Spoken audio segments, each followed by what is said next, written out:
नमस्ते बच्चों, आज हमारी तीसरी क्लास है। पहली दो क्लासेस में हम पाठ पहला और उसके अभ्यास प्रश्नों को कर चुके हैं। तो आइए शुरू करते हैं। पाठ 2, पेज नंबर 12।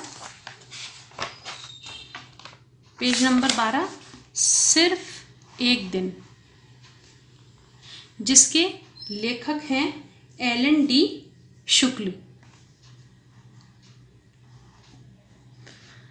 जीवन की विषम परिस्थितियां प्राय व्यक्ति को निराशा में धकेल देती है, किंतु यदि व्यक्ति युक्ति अर्थात उपाय व सच्चाई से उनका सामना करे तो वह जीवन में सच्ची सफलता और प्रसन्नता प्राप्त कर सकता है।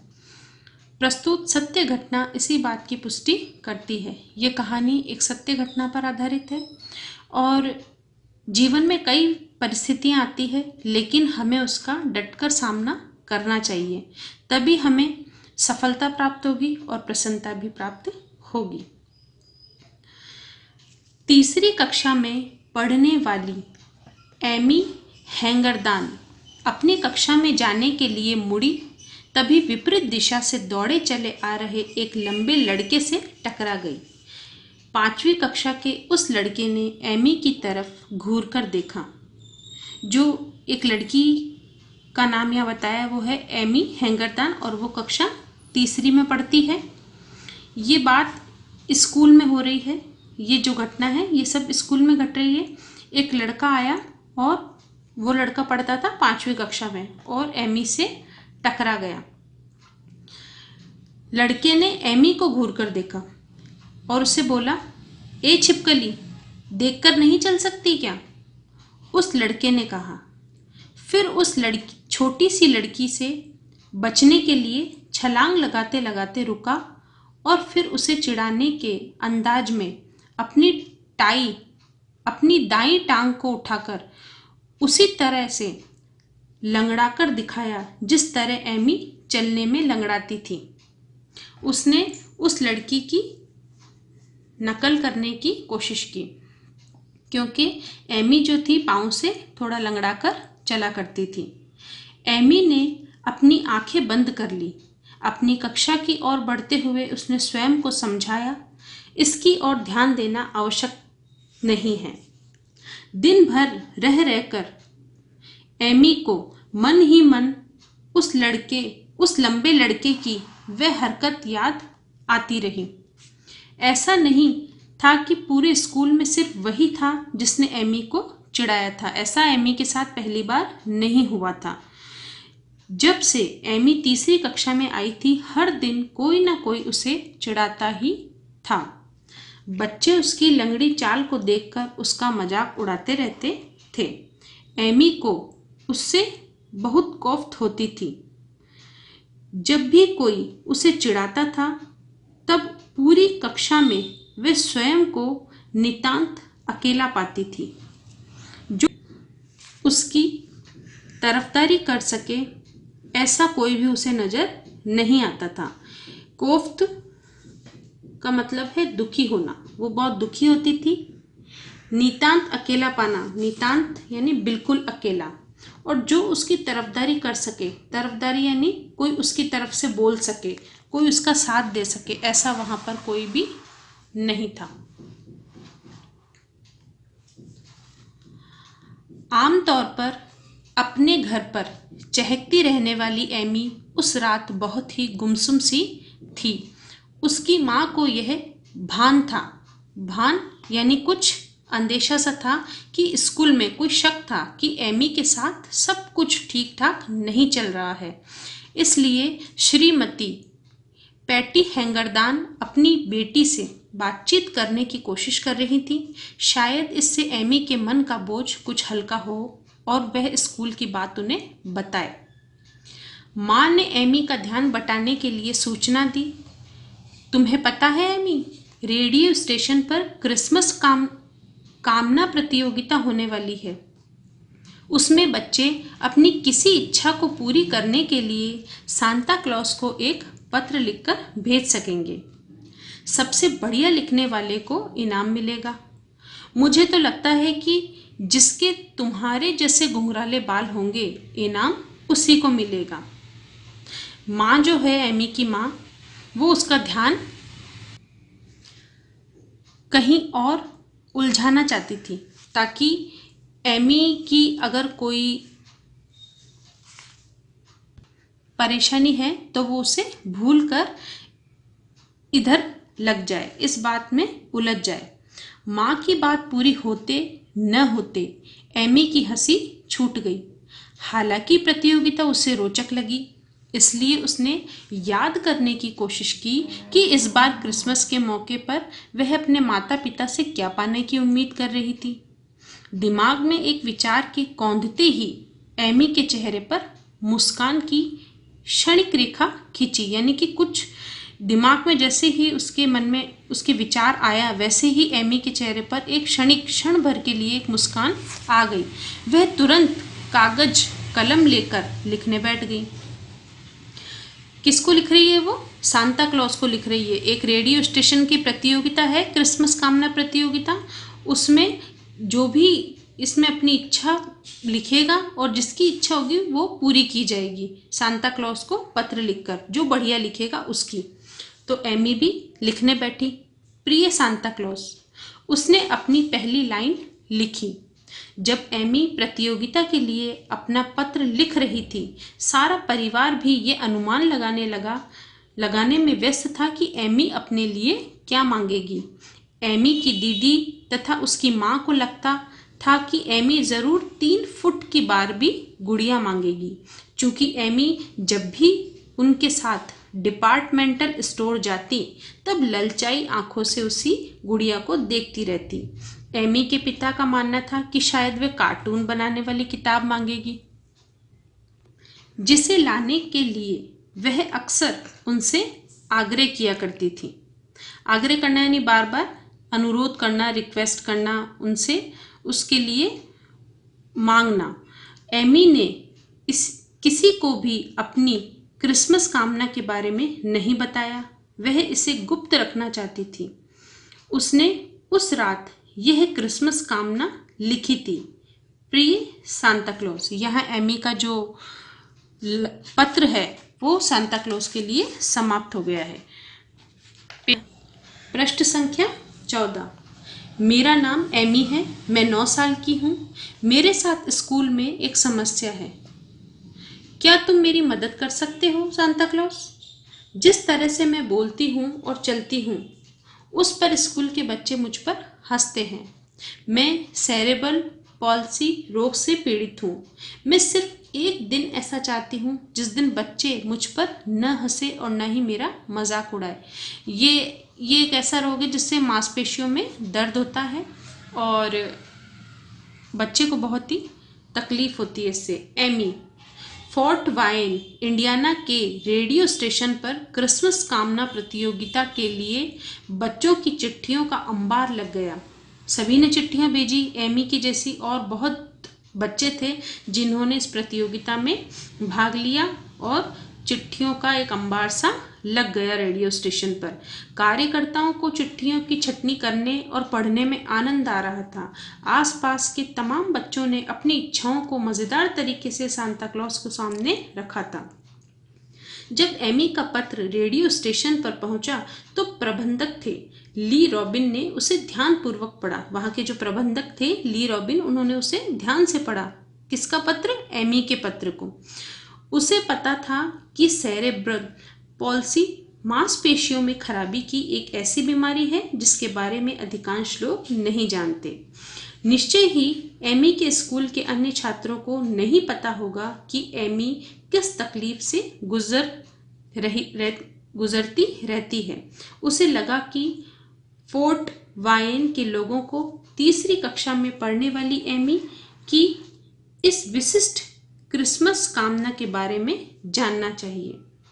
रॉबिन ने स्थानीय समाचार पत्र के दफ्तर में फोन लगाया। रॉबिन कौन थे? प्रबंधक थे रेडियो स्टेशन के। उन्होंने स्थानीय जो समाचार पत्र थे, स्थानीय यानी कि वहीं के जहाँ वो रहते थे, वहीं के जो फोर्ट वायन जो जगह थी, वहीं के ही स्थानीय समाचार पत्रों के दफ्तरों में फ़ोन लगाया। अगले दिन समाचार पत्र न्यूज़ सेंटिनल के पहले पृष्ठ पर एमी का चित्र उसके क्रिसमस कामना पत्र के साथ छपा। कहानी तेजी से चारों ओर फैली। पूरे देश में सारे समाचार पत्रों में, सारे टेलीविज़न चैनलों पर फोर्ट वायन इंडियाना की उस छोटी लड़की की विशिष्ट परंतु बहुत सहज सी क्रिसमस कामना, सिर्फ एक दिन की कामना, जिस दिन कोई उसे न चिढ़ाए, के बारे में चर्चा होती रही। मतलब उसने लिखा था कि मुझे एक ऐसा दिन चाहिए जिस दिन मुझे कोई न चिढ़ाए, ये उसकी कामना थी। और देखते ही देखते हैंगरदान के घर पोस्टमैन बोरों से भर कर चिट्ठियाँ लाने लगा। एमी के लिए सारे देश से बच्चों, जवानों, वृद्धों की चिट्ठियाँ हर आकार प्रकार के लिफाफे में आने लगी। उनमें शुभकामनाएं होती थी और जीवन में आगे बढ़ने के लिए प्रेरणा के शब्द होते थे। उस क्रिसमस पर, जिसे एमी कभी नहीं भूल सकती, सारे देश से 2000 से भी अधिक लोगों ने एमी को शुभकामना के पत्र लिखे। एमी तथा उसके परिवार के सदस्यों ने प्रत्येक पत्र को पढ़ा। कुछ ऐसे लोगों ने भी पत्र लिखे थे जिन्हें एमी की तरह कुछ न कुछ शारीरिक समस्याएं थी और उन्हें एमी की ही तरह चिढ़ाया जाता रहा था। यहाँ तक हमने इस कहानी को पढ़ा है। इस कहानी में एमी एक लड़की है और उसके पैर में कुछ परेशानी है, वो लंगड़ाते हुए चलती है। उसे ऐसा कोई दिन नहीं जाता जब कोई चिढ़ाता ना हो। इस बात से वो बहुत परेशान रहती थी, लेकिन उसकी जो माँ थी वो उसका ध्यान इस तरफ से हटाना चाहती थी और इसीलिए उन्होंने उसे बताया कि एक प्रतियोगिता होने वाली है, एक कामना प्रतियोगिता, जिसमें आपको सेंटा क्लॉज को पत्र लिखना है और उसमें जो भी आप विश मांगेंगे वो आपकी विश पूरी होगी। तो एमी ने अपनी विश में मांगा कि एक दिन मुझे ऐसा मिल जाए जब मुझे कोई न चिढ़ाए। तो जब उसका पत्र अखबार में छपा, उसकी कामना को अखबार में छपाया गया, तो लोगों ने उसको बहुत सारी चिट्ठियाँ लिखी, पत्र लिखे और उन संदेशों में उन्होंने उसे बहुत ही शुभकामनाएं भेजी। 2000 से भी अधिक पत्र उसके पास आए थे। कई ऐसे बच्चे भी थे जो एमी की तरह थे, शारीरिक समस्या से ग्रसित थे। उन्होंने भी एमी को पत्र लिखे। आगे पढ़ेंगे। एमी के लिए प्रत्येक पत्र में संदेश था। हालांकि शुभकामना कार्ड और पत्र पूरी तरह अजनबियों के थे, परंतु एमी को महसूस हुआ था कि दुनिया में ऐसे भी दयालु लोग हैं जो वास्तव में एक दूसरे की चिंता करते हैं। उसने निश्चय किया कि अब कोई कितना भी चिढ़ाए, सताए, वह कभी भी अकेलापन महसूस नहीं करेगी। बहुत से लोगों ने एमी को धन्यवाद दिया कि उसने हिम्मत कर अपनी बात बताई। कई लोगों ने कहा कि तुम लोगों के चिढ़ाने और सताने को नज़रअंदाज कर अपने लक्ष्य को पूरा करने में जुटी रहो। नज़रअंदाज करना मतलब अनदेखा करना। टेक्सास में 6ठी कक्षा में पढ़ने वाली लिएन ने ये चिट्ठी एमी के लिए लिखी। एक लड़की थी जो 6ठी कक्षा में पढ़ती थी, टेक्सास उसका नाम था। उसने बहुत सारी चिट्ठियाँ आई थी, इसमें एक लिएन नामक लड़की की भी चिट्ठी एमी के लिए आई, जो हम आगे पढ़ेंगे।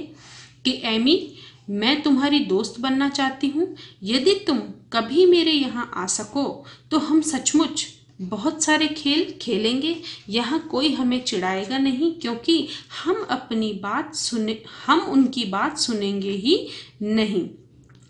साउथ वाइन की प्राथमिक शाला में एमी को उसकी क्रिसमस कामना एक पूरा दिन बिना चिढ़ाए, बिना सताए मिल गई। उसके अतिरिक्त उस स्कूल में हर एक को शिक्षा का एक मंत्र भी मिला। स्कूल के शिक्षक और छात्रों ने यह समझा कि किसी को चिढ़ाने पर उसे कैसा महसूस होता होगा, खासकर तब जब कोई शारीरिक अपंगता का शिकार हो। उसी वर्ष फोर्ट वायन के मेयर ने पूरे शहर में 21 दिसंबर का दिन एमी हेंगरदान दिवस के रूप में मनाने की घोषणा की। मेयर ने अपने वक्तव्य में कहा, मतलब अपने वक्तव्य अर्थात भाषण में कहा कि एमी ने यह सरल सी क्रिसमस कामना करके हम सबको व्यापक यानी कि बहुत बड़ा पाठ पढ़ाया है। हम सभी को दूसरों से मान मर्यादा और उत्साह से भरे व्यवहार की कामना होती है। हमें भी दूसरों के साथ वैसा ही व्यवहार करना चाहिए। इसमें यह है कि हम जैसा चाहते हैं कि कोई हमारे साथ अच्छा व्यवहार करे, तो उससे पहले हमें भी उसके साथ वैसा व्यवहार करना होगा। और फोर्ट वेन जो वहाँ के मेयर थे, उन्होंने 21 दिसंबर का दिन एमी हेंगरदान दिवस के रूप में मनाने की घोषणा उन्होंने कर दी। तो इस कहानी के माध्यम से जो है ये शिक्षा मिलती है हमें कि कई लोग ऐसे होते हैं जो अपंग होते हैं, शारीरिक उनमें कई समस्याएं होती है, कमियां होती है, लेकिन हमें हमारे रोज की दिनचर्या में ऐसे लोगों से हमारा सामना होता ही है, लेकिन हमें ऐसे लोगों को मतलब सम्मान देना चाहिए, सद्भावना उनके प्रति हमें रखनी चाहिए, क्योंकि हम ही उनका मनोबल बढ़ा सकते हैं। अगर साथ हम रहते हैं और अगर हम उन्हें इस तरीके से चिढ़ाएंगे तो उनका मनोबल कम हो जाएगा और उनके मन में जीवन जीने के प्रति जो एक लगाव है वो भी कम हो जाएगा। तो हमें उनका साथ देना चाहिए, उनका मनोबल हमें बढ़ाना चाहिए। अगर उनमें कोई एक शारीरिक कमी है तो कोई एक शारीरिक अधिकता भी उनमें होगी। वो हर तरीके से कमज़ोर नहीं है, कहीं ना कहीं कोई खूबी उन शारीरिक समस्या से जूझ रहे उस व्यक्ति में भी होगी। मैं आशा करती हूँ या मैं समझती हूँ कि आपको इस पाठ का सही मायने में अर्थ समझ आया होगा और आप भी अपने आसपास के वातावरण में अगर आपसे कभी ऐसे लोगों से सामना होता है तो आप भी उनके साथ में अच्छा व्यवहार करें। यही आपको स्कूल से, घर से सीखने की प्रेरणा मिलती है। तो इसी के साथ ये क्लास यही समाप्त होती है। घर पर स्वस्थ रहें, सुरक्षित रहें। धन्यवाद।